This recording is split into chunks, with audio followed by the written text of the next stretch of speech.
where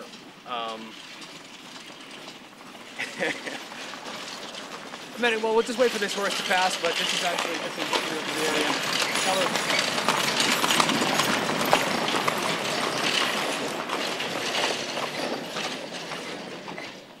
So when you need to help kids like you just saw go by, it's a big introduction for us into the medical field. And while wondering about that and what that means and what we should do in the future, another idea came because in Romania, a lot of the hospitals have been closed. They're closing hospitals in villages like this all over the country, which makes it very difficult for anyone with any kind of illness who doesn't have much money, which is the majority of this population, to get to the city and be able to get a diagnosis or surgery or whatever they need. So the idea came to do a mobile medical unit, and everything came together for us to be able to do that. And so we're just finishing now the final authorization to be able to do that, and we're starting to test for tuberculosis in these areas, because just after this idea came together, when we were putting all the blocks in place, we saw reports on the news that tuberculosis is rising up again in Romania.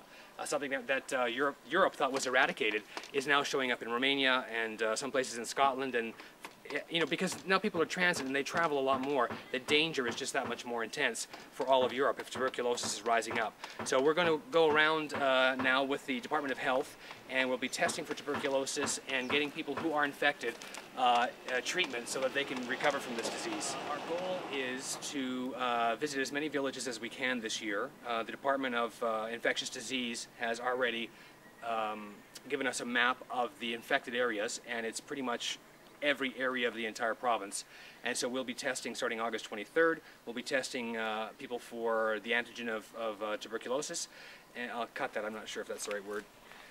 We'll be going to the villages in all of the Transylvanian region to be testing for tuberculosis for all of the infected people. We're working with the Department of Infectious Disease, who have already established exactly where the suspected patients are from those who have already been infected, and of course all of their family and those that live near them and that they're in contact with are also suspects. So we have to test all of those people, and those that test positive will have an opportunity to enter into a system that is free of charge to receive the 6-month to 1-year treatment.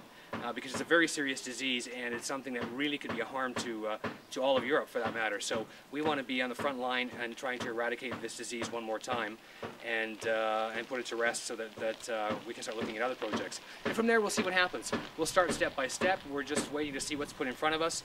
So far, the doors have opened for us in the medical field, and we're having an amazing impact. And so we just want to keep doing that step by step. So that's where we're at.